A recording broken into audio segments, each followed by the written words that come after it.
Voilà, nous saluons donc tous nos frères et sœurs qui nous écoutent particulièrement. Et si quelqu'un ce soir a peut-être le cœur lourd, eh bien, le message est pour vous parce que c'est un message d'exhortation, d'encouragement. Et le titre le dit, « Je l'aimerai, je vais l'aimer ». L'autre jour, nous avons vu un message, « Je le louerai ». Ce soir, je vais parler plutôt sur le côté « Je l'aimerai », je vais l'aimer véritablement. Et on connaît évidemment ce que la parole de Dieu déclare, tu aimeras le Seigneur ton Dieu de tout ton cœur. Donc c'est un commandement, on nous commande d'aimer, amen.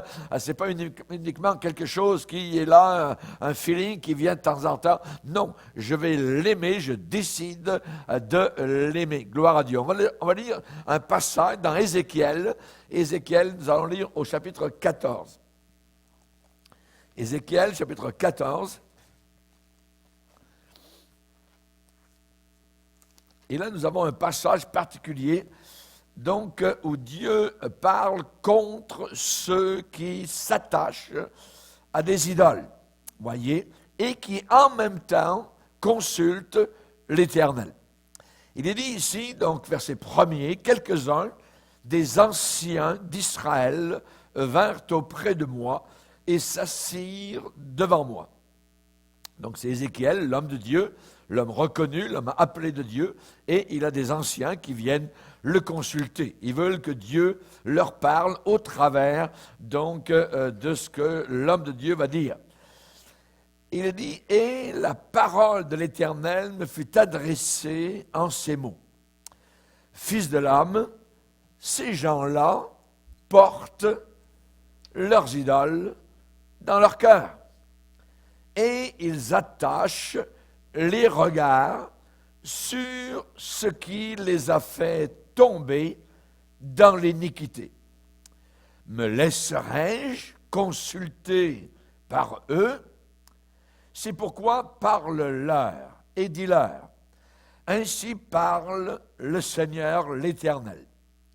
Tout homme de la maison d'Israël qui porte ses idoles dans son cœur et qui attache les regards sur ce qui l'a fait tomber dans son iniquité, s'il vient s'adresser au prophète, à l'homme de Dieu, moi l'Éternel, je lui répondrai, malgré la multitude de ses idoles, afin de saisir dans leur propre cœur ceux de la maison d'Israël qui se sont éloignés de moi avec toutes leurs idoles.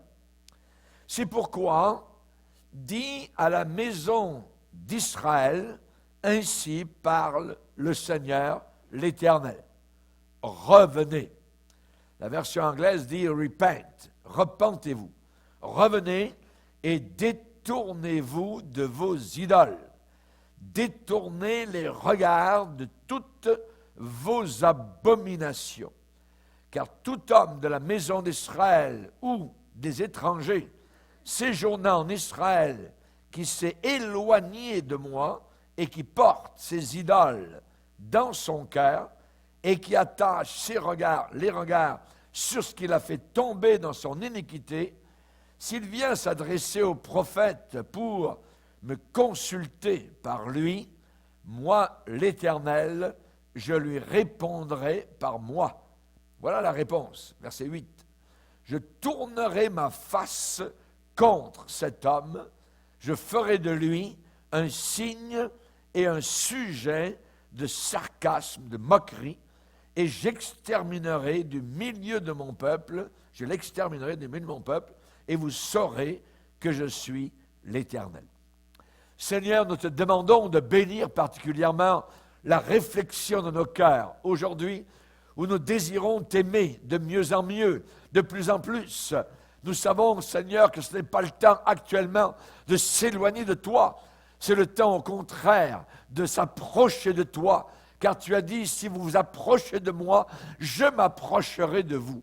Nous te demandons, Seigneur, de bénir aujourd'hui la réflexion de nos cœurs. Descends, Seigneur, jusque dans le soubassement de nos cœurs. Que tu puisses, Seigneur, y discerner quelques péchés, quelques idoles cachées.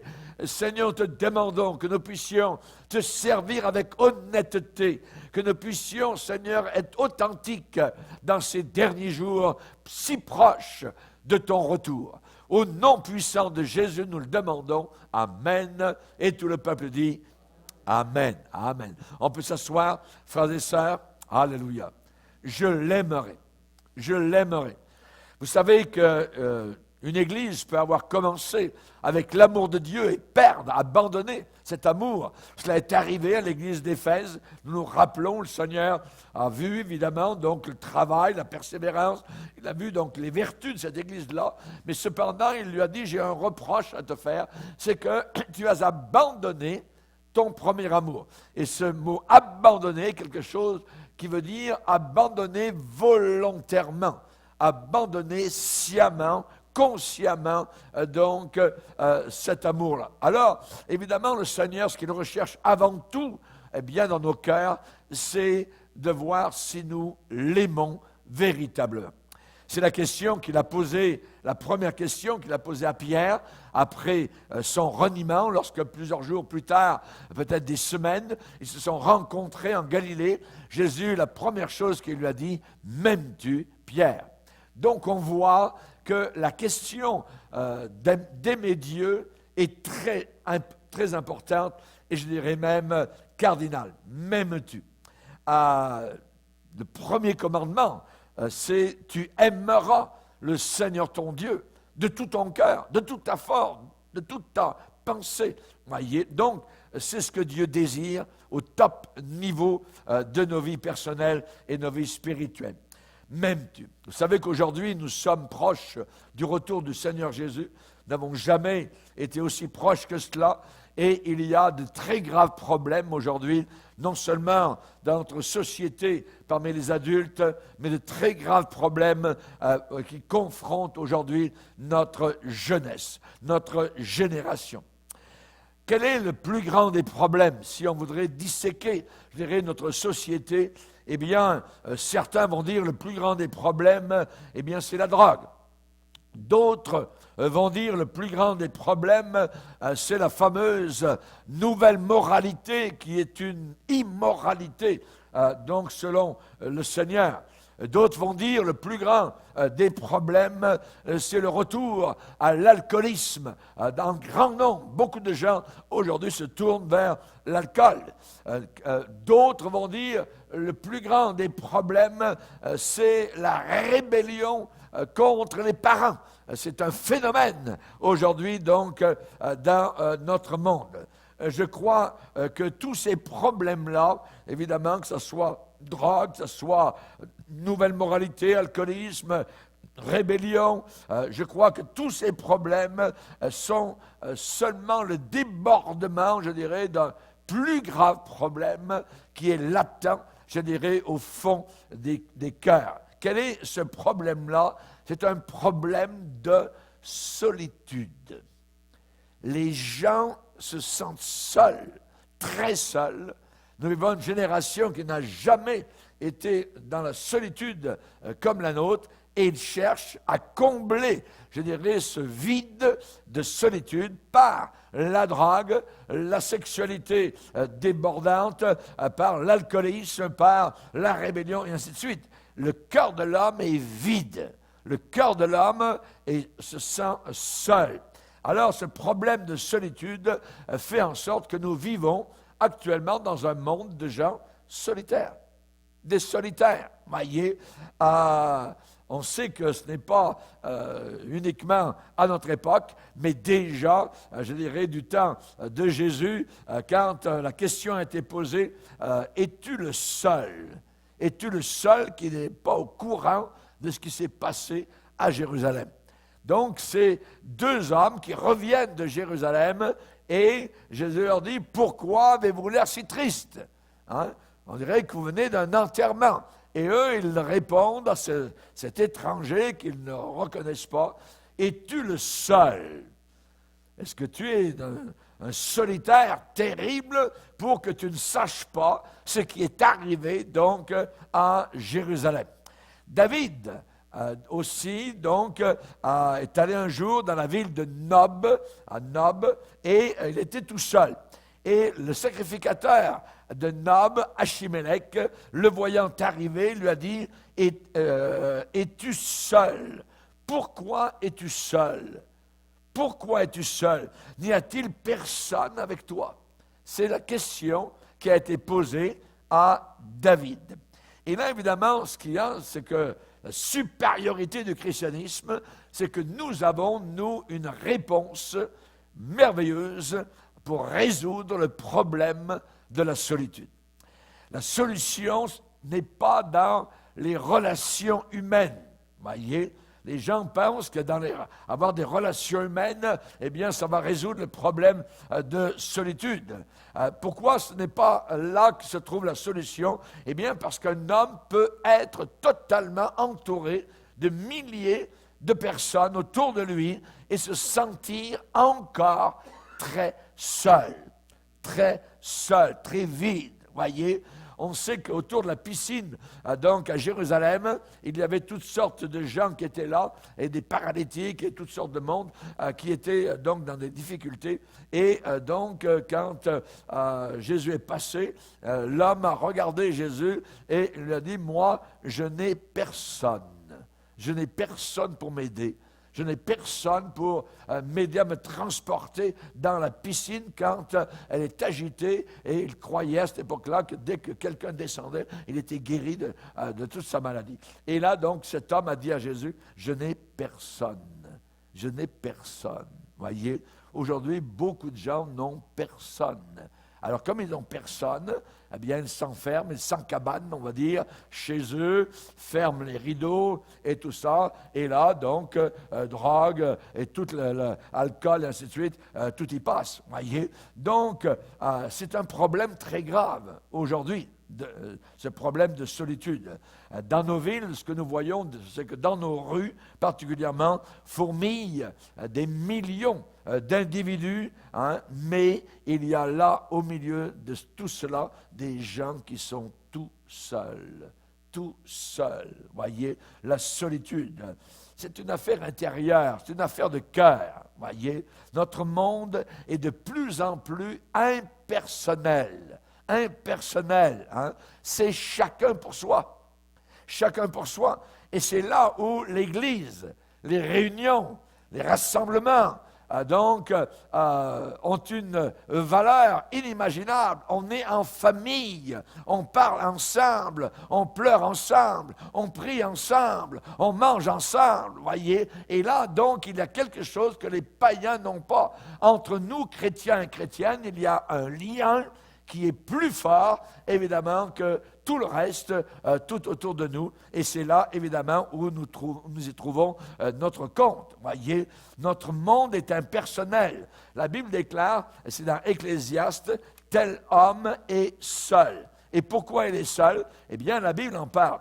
Dans Ecclésiaste, au chapitre 4 et au verset 8, il est dit particulièrement, j'ai considéré une autre vanité sous le soleil. Tel homme est seul et sans personne qui lui tienne de près. Il n'a ni fils, ni frère, et pourtant son travail n'a pas de fin, et ses yeux ne sont jamais rassasiés de richesse. Pour qui donc est-ce que je travaille, se dit-il, et que je prive mon âme de jouissance? Et Salomon de conclure, c'est encore là une vanité et une chose mauvaise. Tel homme est seul, sans personne qui lui tient de proche, de près. C'est un grave problème, être seul aujourd'hui. Mais nous, je répète, nous avons la réponse. Voyez, pour ceux qui cherchent, évidemment, à remplir ce vide de solitude. À une époque de sa vie, David pouvait dire « Je ressemble au pélican du désert ». Ça veut dire qu'il se sentait, lui aussi, très seul. Il y avait un manteau de solitude qui était comme tombé sur lui. Et nous avons tous besoin de quelqu'un qui nous aime, de quelqu'un qui nous comprenne, se sentir aimé, se savoir aimé, se savoir compris est quelque chose de merveilleux. Voyez, quelqu'un qui s'intéresse vraiment à nous et quelqu'un qui nous connaisse. Alléluia. Et c'est la raison pour laquelle, donc, pour y répondre à ce besoin-là, le Seigneur a déclaré déjà dès la Genèse, il n'est pas bon que l'homme soit seul. C'est pas bon que l'homme soit seul. Alors c'est la raison pour laquelle il lui a préparé une compagne. Voyez. Et donc on sait que c'était merveilleux. Donc Adam avait Ève maintenant, son sang de solitude avait disparu, mais est arrivé le péché, est arrivé Satan devant ce bonheur, voilà que le serpent donc a frappé de son venin empoisonné et tout a été gâché, tout a été, je dirais, corrompu par l'entrée du péché dans le monde. Dans le monde, voyez. Mais voilà que Dieu, eh bien, voyant encore le problème, a promis un sauveur. Il a promis un sauveur pour nous donner la vie éternelle, pour être avec nous tous les jours. Tous les jours. Plus de solitude. Jamais seul avec Jésus sur le chemin du salut. Amen. Je suis avec vous tous les jours, a dit Jésus. Jésus, donc, au départ, qu'est-ce qu'il a fait? Voyant notre solitude, voyant ce besoin, eh bien, a frappé à notre porte. Il a frappé à notre porte. Je me tiens à la porte et je frappe. Si quelqu'un entend ma voix, amen, nous avons entendu la voix de Jésus. Elle n'a pas été audible, mais d'une manière ou d'une autre, nous l'avons entendue, puisque nous avons laissé entrer le Seigneur dans notre cœur. Le Seigneur dit, je me tiens à la porte et je frappe. Si quelqu'un entend ma voix et ouvre son cœur, ouvre la porte, j'entrerai et je souperai avec lui et lui avec moi. Fini la solitude. Voyez, nous mangeons avec Jésus, nous voyageons avec Jésus. Maintenant, donc, nous avons quelqu'un avec nous chaque jour. Alléluia. Donc, c'est une relation que nous avons, une relation d'alliance. Nous sommes en alliance, donc, pour quiconque, n'importe qui, invoque son nom, demande son aide. Ouais, quiconque invoquera le nom du Seigneur sera sauvé. Ne sera plus seul, sera libéré. Alléluia. Merci Seigneur. Et c'est cette relation qui résout le problème de la solitude. Cette relation, si elle est vitale, si elle est réelle, alors le problème est solutionné. Et donc nous devons avoir eu quelque part, ou nous devons avoir une rencontre avec Jésus, une rencontre définie, donc, qui transforme littéralement notre personne, et je dirais même notre personnalité. Vous voyez, notre personnalité n'est plus la même depuis que nous avons été sauvés. Si quelqu'un est en Christ, il est une nouvelle créature. Les choses anciennes sont passées. Donc, pendant 2000 ans, nous, les chrétiens, nous avons eu l'unique message qui peut transformer quelqu'un. Ce n'est pas un message de réforme personnelle, change-toi, améliore-toi, ne fais plus ci, ne fais plus ça. Non, non, c'est plus que ça. C'est un miracle qui nous est arrivé. Alléluia. C'est le Seigneur lui-même qui nous a transformés de l'intérieur. Alléluia. Gloire au Seigneur. Et là, on voit que les gens cherchent l'amour. Les gens autour de nous cherchent l'amour parce que leur vie est bien souvent tellement pourrie, tellement, je dirais, vaine, eh bien, nous avons le message, Jésus t'aime.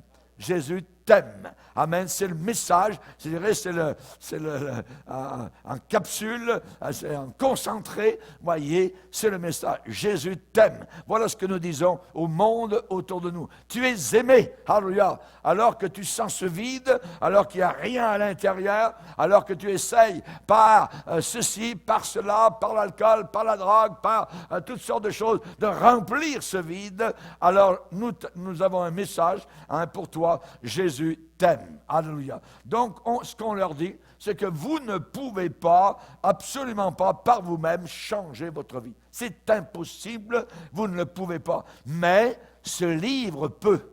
Alléluia. Ce livre est un livre puissant. C'est la parole de Dieu, amen, et ce livre est capable de changer des vies. Et il change des vies chaque jour. Des milliers de vies autour de la planète Terre sont changées par la Bible, amen. On leur dit, essaye la Bible. Pourquoi pas, voyez, essaye la Bible, hein? Laisse une chance au Seigneur, hein? Que le Seigneur puisse donc avoir sur toi, je dirais, une certaine latitude, hein? Donc, il n'y a rien à perdre. Essaye Jésus, essaye. Voyez, c'est ce que nous disons au monde autour de nous. Ils sont tellement, je dirais, vides. Hein, ils ne pensent qu'à l'aide à mourir. Ils ne pensent qu'au suicide. Hein, c'est terrible, en réalité, cette génération actuelle par rapport à ce qui est dans leur pensée.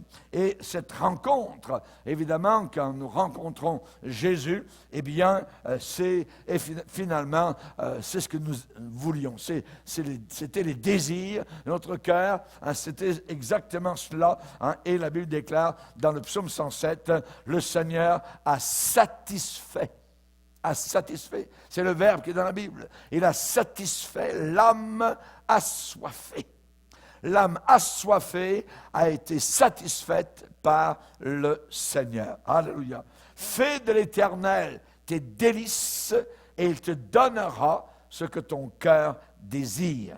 Mets en lui ta confiance. Mets en lui ta confiance. Alléluia. Et beaucoup de personnes dans notre génération admettent ne pas encore avoir trouvé la réponse pour leur propre vie. Ils ne savent pas pourquoi ils sont sur la terre.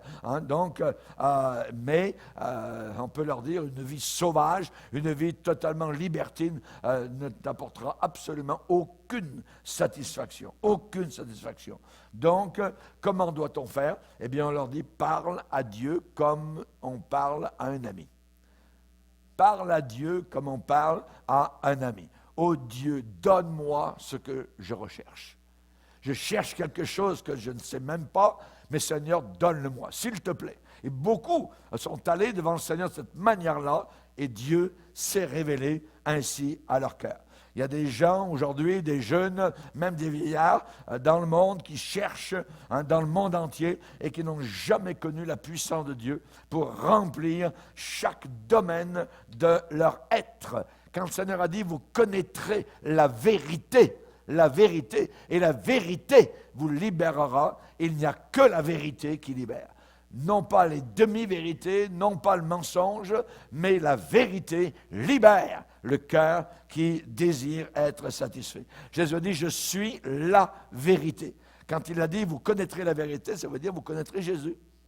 Vous connaîtrez Jésus, vous me connaîtrez, amen. Et il n'y a personne qui va aller au ciel qui ne connaît pas Jésus.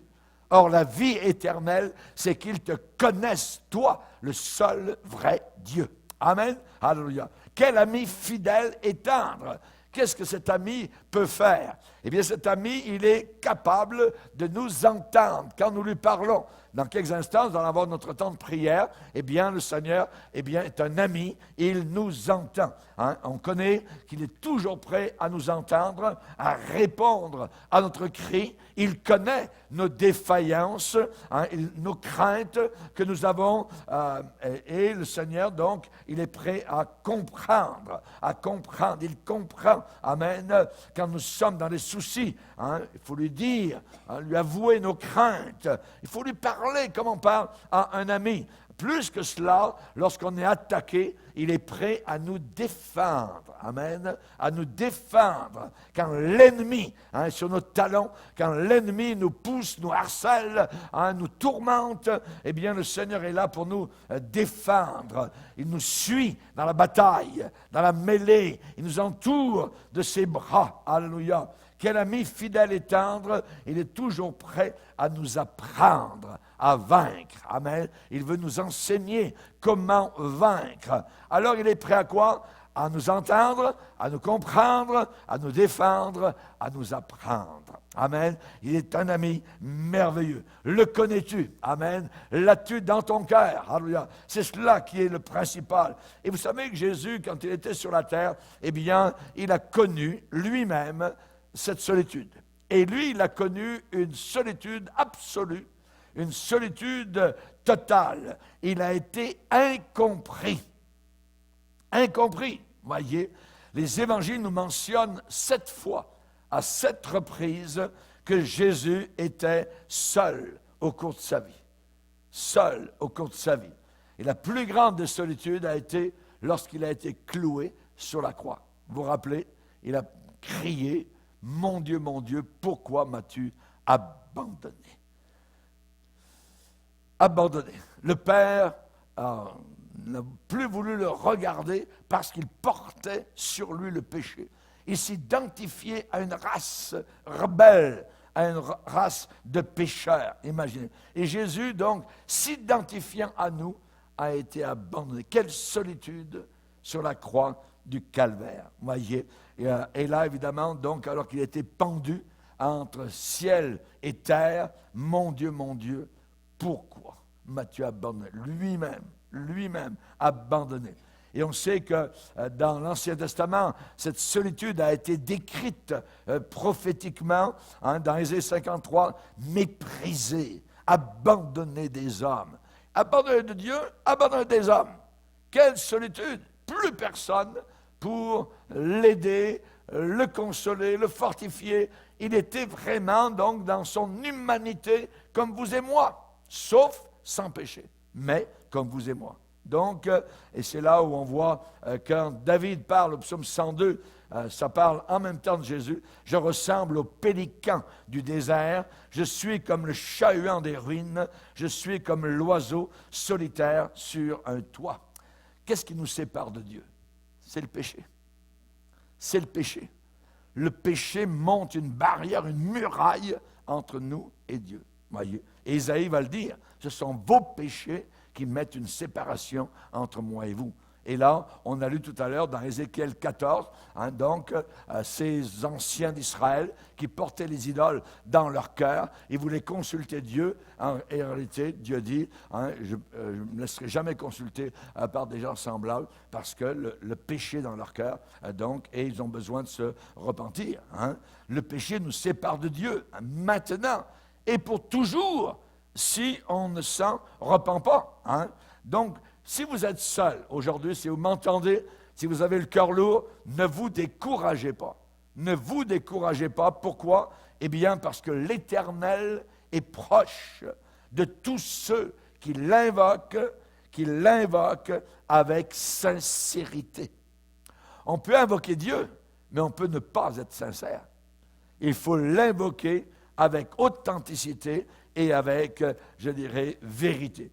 Ne soyez pas triste plus longtemps. Si vous sentez ce fardeau de solitude, venez à celui qui vous connaît parfaitement, celui qui vous aime, celui qui vous comprend. À quel point il nous comprend? Au point de donner sa vie sur la croix du calvaire. Jésus a dit, le Fils de Dieu, pas Jésus, mais l'apôtre Paul, le Fils de Dieu qui m'a aimé et qui s'est livré lui-même pour moi. Le Fils de Dieu qui m'a aimé. Alléluia. Nous avons été aimés. Alléluia. Il a déversé sur nous son amour. Aujourd'hui, nous sommes au bénéfice de son amour. Alléluia. Et cette relation que nous avons maintenant, puisque nous ne sommes plus seuls, puisqu'il est avec nous, cette relation est fortifiée par le Saint-Esprit. C'est le Saint-Esprit qui rend cette chose réelle. Amen. Jésus ne nous sauve pas pour, vivre une vie, à moitié vécue. Non. Il nous a sauvés pour une vie formidable, abondante, et maintenant nous mordons à la vie à pleines dents. Amen. Alléluia. Je suis venu, a dit Jésus, afin que mes brebis aient la vie et que cette vie soit en abondance. Alléluia. Donc, nous avons une vie abondante dans le Seigneur. Jésus veut nous prouver qu'il est tout pour ses enfants. Tout, absolument. Il est tout ce dont nous avons besoin pour vivre une vie pleine, une vie belle, une vie excitante.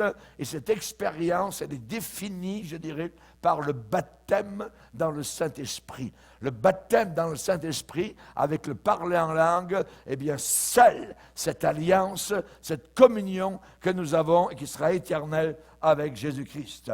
Le Saint-Esprit est donné pour fortifier notre relation avec Jésus. Le Seigneur a dit, vous recevrez de la puissance, de la dynamite, quand le Saint-Esprit viendra sur vous et vous serez mes témoins à Jérusalem, et ainsi de suite. Donc, on voit que le Seigneur veut fortifier cette relation, cette communion que nous avons avec lui. Il veut nous révéler que nous avons une place toute spéciale dans son royaume.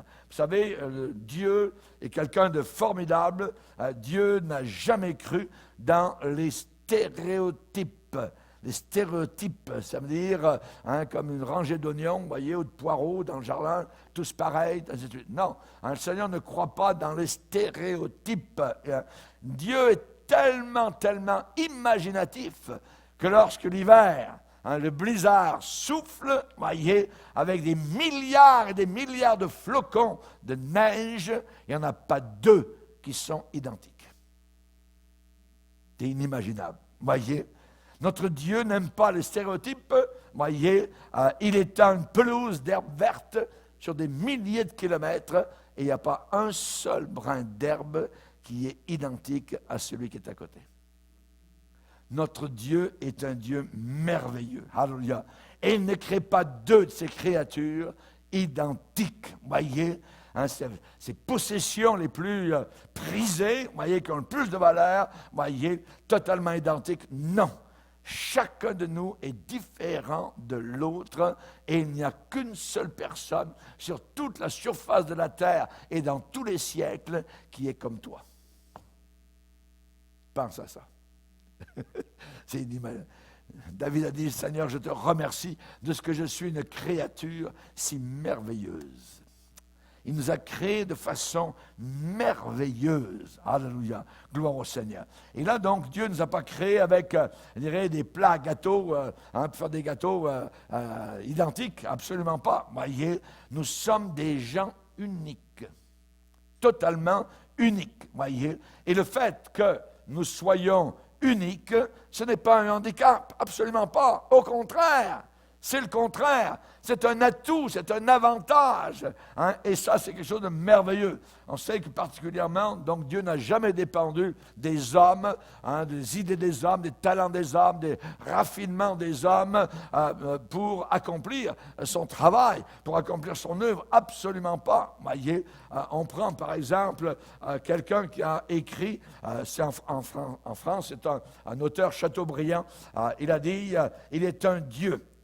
Il dit, les herbes de la vallée et les cèdres du Liban le bénissent. L'insecte bruit ses louanges et l'éléphant le salue au lever du soleil. Les oiseaux chantent dans le feuillage. Le vent murmure dans les forêts. La foudre donne sa puissance et l'océan déclare son immensité. Il n'y a que l'homme seul qui a dit « il n'y a pas de Dieu ». Il n'y a que l'homme, même l'éléphant, les insectes, le vent, les flocons de neige, les brins d'herbe, les brouillards, les tonnerres, tout déclare la puissance de Dieu. Il n'y a que l'homme, dit Chateaubriand, qui déclare « il n'y a pas de Dieu ». Quelle folie! Quelle folie! Voyez? Alléluia! Un autre a dit, l'univers m'embarrasse et je ne peux pas imaginer que cette horloge existe et qu'il n'y ait pas d'horloger. S'il y a une horloge, il y a un horloger. Un autre a dit, si Dieu n'existait pas, il faudrait l'inventer. Amen. Alléluia. Notre Dieu est tout-puissant. Amen. Sa puissance, je dirais, imaginative n'a aucune limite. Aucune limite. Et nous avons été créés tous les uns différents des autres. Alléluia.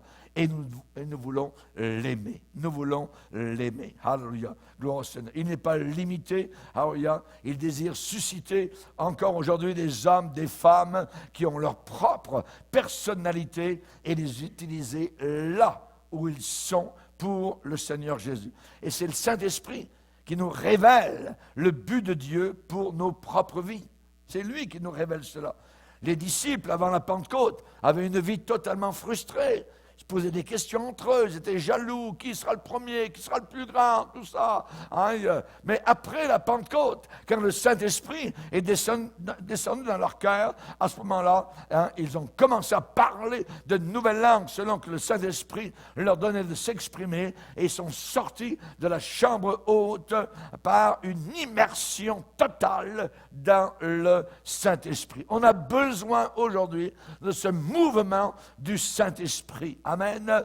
Et je vous promets que quand le Saint-Esprit agit, on n'a pas besoin de passer beaucoup de temps à développer des relations pleines, de sens.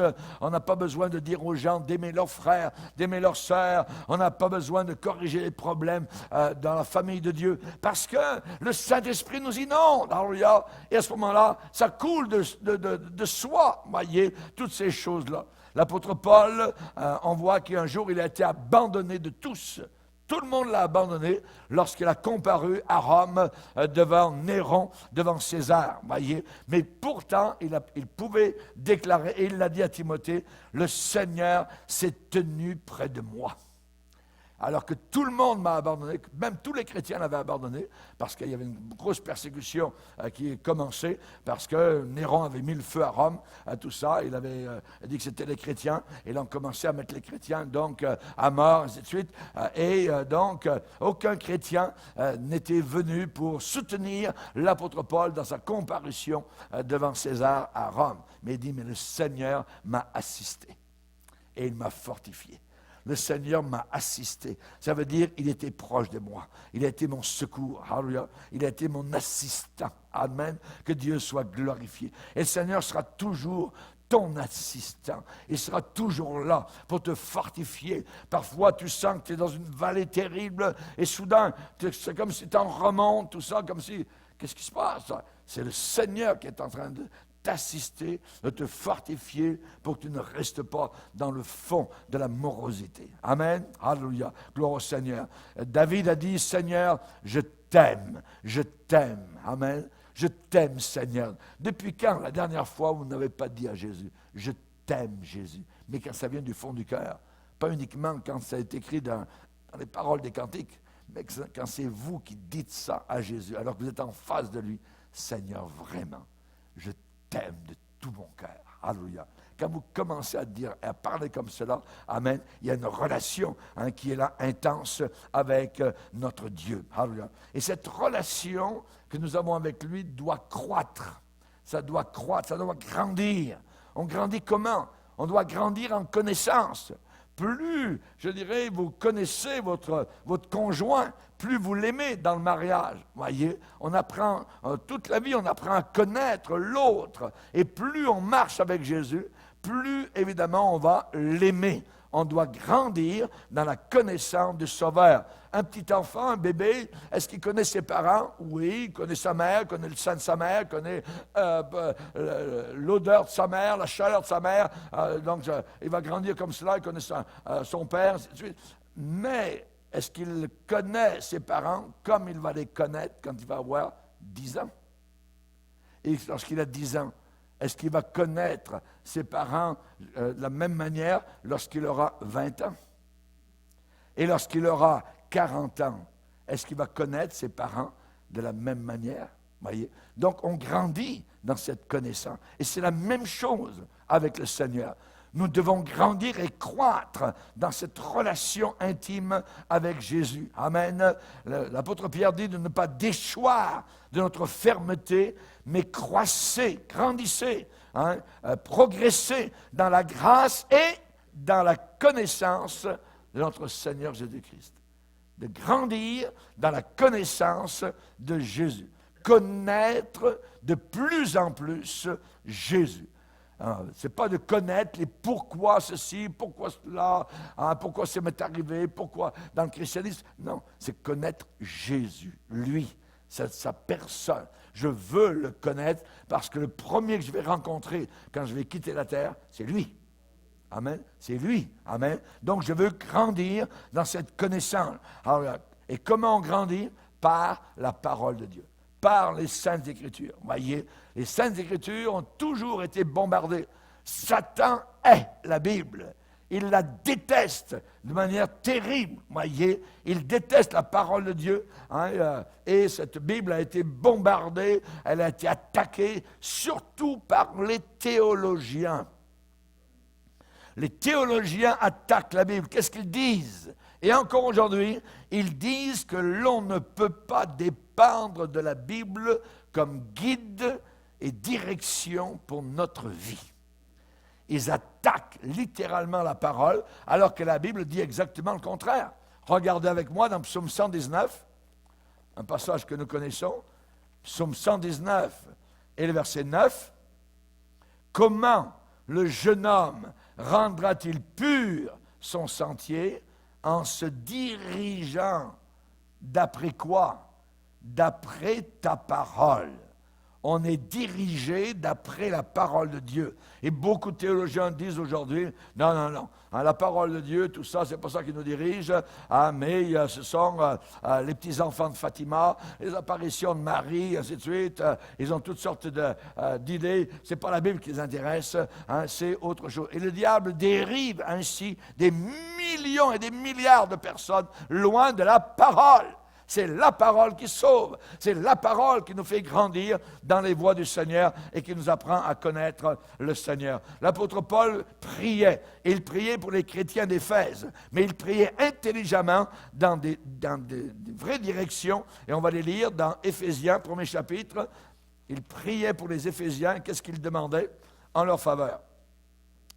Éphésiens, premier chapitre, verset 18. Il priait pour que Dieu, verset 18, illumine les yeux de votre cœur, pour que vous sachiez, qu'est-ce qu'il voulait qu'ils sachent, que ces chrétiens sachent, pour que vous sachiez, premièrement, quelle est l'espérance qui s'attache à son appel. Deuxièmement, il priait pour que les chrétiens sachent une deuxième chose, quelle est la richesse de la gloire de son héritage qu'il réserve aux saints. Et il priait une troisième chose, il demandait que les chrétiens sachent, verset 19, quelle est envers nous qui croyons l'infinie grandeur de sa puissance. Amen. Donc, nous voyons que c'est ainsi que nous devons grandir dans cet amour. Je veux l'aimer. Je veux aimer ce Sauveur, mais je ne peux pas l'aimer si je ne le connais pas beaucoup. Je vais l'aimer de mieux en mieux, plus je vais apprendre à le connaître. Et le connaître, c'est par les Saintes Écritures. Alors, évidemment, que ce livre ne s'éloigne pas de toi. Médite-le jour et nuit, et c'est alors que tu auras du succès dans tes entreprises. On sait qu'aujourd'hui, il y a ceux qui appellent la Bible une mythologie. J'ai été offusqué lorsque, au décès de mon père, mon propre père, j'avais 2 sœurs, il y en a une qui est morte depuis, mais lorsque j'ai parlé de la Genèse et d'Adam et Ève, et donc elles se sont mises à rire devant moi en disant « mais ce sont des mythes !» Vous voyez? Donc, à leurs yeux, la Bible était une mythologie. Adam et Ève, c'était simplement donc de la mythologie. Alors, nous voyons évidemment que c'est ça la religion. C'est ça, évidemment, donc, que les gens sont enseignés de cette façon-là, ne pas croire de façon authentique à ce que la Bible déclare. Alors que pour nous, quand nous avons été sauvés, nous sommes dépouillés, je dirais, de toute religion. Et nous avons, je dirais, commencé une relation avec Jésus, intime, personnelle. Et cette relation, elle est nourrie, je dirais, avec l'engrais de la parole de Dieu. C'est cette parole, et nous avons faim de la parole de Dieu. Vous avez reconnu que lorsque vous avez été sauvés, de quoi aviez-vous faim? D'entendre la parole de Dieu. La parole du Seigneur qui nourrissait votre âme. L'homme ne vivra pas uniquement de pain naturel, mais de toute parole qui sort de la bouche de Dieu. Et ce livre, évidemment, donc, c'est la parole de Dieu. Et je dirais que partout où l'on cherche dans ce livre, qu'est-ce qu'on trouve? Jésus. Vous allez le trouver partout. Partout dans les Écritures.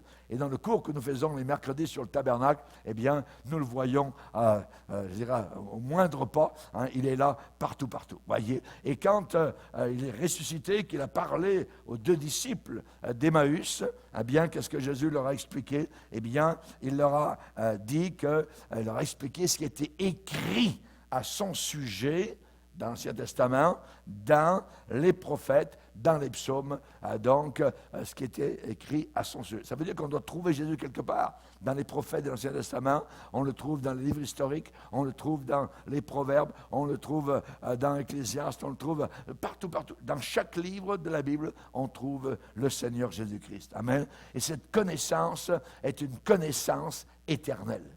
Une connaissance éternelle. On pourra toujours continuer à sonder, on pourra toujours continuer à chercher les richesses de son caractère. Amen. Ce caractère qui est si merveilleux. Alléluia. Et en terminant, je vous dirais que cette relation que nous avons avec Jésus ne se terminera jamais.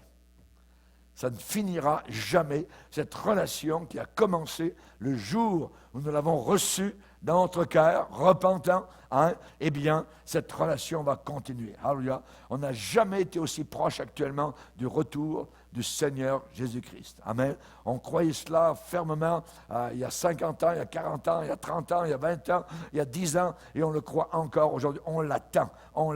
Amen. Et il est grand temps actuellement de proclamer plus que jamais que Jésus est sur le point de revenir. Il est sur le point de revenir. Alléluia. Et quand on se rencontre, les chrétiens, depuis 2000 ans, qu'est-ce que nous disons? Il y a un mot, hein, Maranatha. Maranatha, il revient. Il revient. C'est un mot araméen qui veut dire Jésus, donc, revient. Il va revenir soudainement à nous de l'attendre. Amen. Et la parole de Dieu me dit dans Hébreux, chapitre 11, qui est le chapitre des héros de la foi, qu'est-ce qu'on me dit? Eh bien, on me dit quelque chose de merveilleux, qu'il y a des gens qui ont refusé, je dirais, d'être citoyens de ce monde parce qu'ils attendaient un monde meilleur. Un monde meilleur, un pays meilleur. Et je vais vous lire le texte. C'est dans la foi qu'ils sont tous morts, sans avoir obtenu les choses promises. Mais ils les ont vus et salués de loin, reconnaissant qu'ils étaient étrangers et voyageurs sur la terre. Et ceux qui parlent ainsi, de cette manière-là, montrent qu'ils cherchent une patrie. S'ils avaient eu en vue celle d'où ils étaient sortis, ils auraient eu le temps d'y retourner. Mais maintenant, ils en désirent une meilleure, c'est-à-dire une céleste. C'est pourquoi Dieu n'a pas honte d'être appelé leur Dieu, parce qu'il leur a préparé une ville. Une ville, amen. Il y a une ville qui nous attend là-haut dans la gloire. Alléluia, gloire au Seigneur. Aujourd'hui, il y a des intellectuels qui veulent nous influencer. Voyez, il y a ceux qui disent que le Seigneur retarde son retour. Absolument pas. Il y en a d'autres qui disent, oh, c'est pas important. Voyez, nous, c'est très important. La Bible dit, il ne tardera pas. Il ne tardera pas. Voyez, il ne sera pas en retard, il ne sera pas à l'avance, il va être en son temps. Amen, gloire au Seigneur. Et je crois encore aujourd'hui à cette bonne vieille doctrine du retour de Jésus-Christ. Je reviendrai et je vous prendrai avec moi. Et nous n'avons jamais été aussi proches. Hein? On voit actuellement les prophéties de la Bible se réaliser pour, la grande tribulation. On voit actuellement à Boudaï, donc, où il y a ces 3 temples qui ont été élevés, l'un au catholicisme, l'un à l'islam et l'autre au judaïsme, tout ça, les uns à côté des autres, pour préparer la fameuse religion mondiale telle que décrite dans ce livre, dans la Bible. La Bible nous dit qu'à la fin du monde, il y aura une seule religion mondiale qui va durer très peu de temps, mais, et là, ils sont en train de préparer cela avec Monsieur le Pape. Vous voyez? Donc, Seigneur, merci pour ta grâce. Merci, Seigneur, de ce que nous savons. Il n'y a que les chrétiens qui voient ces choses-là en train d'arriver, qui sont au courant. Jésus dit, quand ces choses commenceront à arriver, relevez la tête, parce que votre délivrance est proche. Amen. Alléluia. Donc, évidemment, j'aimerais dire un petit mot à ceux qui nous ont écoutés, qui n'ont pas encore ouvert leur cœur au Seigneur Jésus. Il se peut que vous soyez rebelles contre vos parents. Il se peut que vous soyez fille de prédicateur, que vous soyez fils de pasteur, hein, mais vous avez rejeté l'évangile de papa et de maman. Vous avez brisé le cœur de vos parents. La tragédie n'est pas là. Elle n'est pas là, la tragédie. La tragédie, c'est que vous n'avez rien à attendre de la vie, voyez, sauf le vide, la destruction et la perdition. Alors donne ta vie à Jésus maintenant, aujourd'hui même. Pourquoi être seul? Alors qu'on peut être en compagnie du Créateur, du Sauveur, du Rédempteur qui t'aime. Qui t'aime. Alléluia, gloire à Dieu. Je l'aimerai. Je vais continuer à l'aimer et pour toute l'éternité. Amen. Qu'est-ce que dit la bien-aimée dans le Cantique des Cantiques à son bien-aimé? Entraîne-moi après toi. Ça veut dire attire mon cœur à toi. Entraîne-moi après toi. Nous allons courir. Le roi m'introduit dans ses appartements. Nous nous égaierons. Nous nous réjouirons à cause de toi. Nous célébrerons ton amour plus que le vin, plus que la drogue, plus que tout ce qui peut exister ici-bas sur cette terre. Pourquoi? Parce que c'est avec raison que l'on t'aime. C'est avec raison. Nous avons des raisons pour aimer notre Sauveur. Mon Jésus, je t'aime. Mon Jésus, je t'aime. Je te sais à moi. Oh, quel charme extrême me retient à toi. Les plaisirs du monde ne m'attirent plus, mais c'est ton amour qui m'inonde. Je t'aime, ô Jésus. Amen. Alléluia. Baissons nos têtes et prions le Seigneur. Seigneur, tu es un Dieu merveilleux, fantastique, glorieux. Nous voulons grandir de cette connaissance. Nous n'avons plus besoin de vivre solitaire. Nous n'avons plus besoin de vivre dans la solitude. Seigneur, tu es toujours avec nous. Tu l'as dit, tu l'as promis, je suis avec toi tous les jours. Nous te remercions pour aujourd'hui parce que tu es là, présent, agissant, bénissant. Nous remplissons de grâce. Seigneur, à ton amour, nous voulons répondre par le nôtre qui est si minime, Seigneur, le tien est si grand. Et pourtant, Seigneur, nous voulons te dire, Jésus, je t'aime, parce que tu m'as sauvé, tu t'es offert toi-même, ton sang m'a lavé, sur la croix bénie, tu es mort, Seigneur, pour moi, je t'aime, Seigneur, qu'ici-bas, je puisse t'aimer jusqu'à mon entrée dans la mort. Alléluia. À l'heure suprême du dernier effort, ma voix expirante ne s'entendra plus. Mais sachez que je chante. Je suis en train de chanter. Qu'est-ce que je chante? Je t'aime, ô Jésus. Alléluia et alléluia. Et tout le peuple dit Amen, Amen, Alléluia. Levons-nous ensemble devant le Seigneur. On veut le bénir, l'adorer, le glorifier.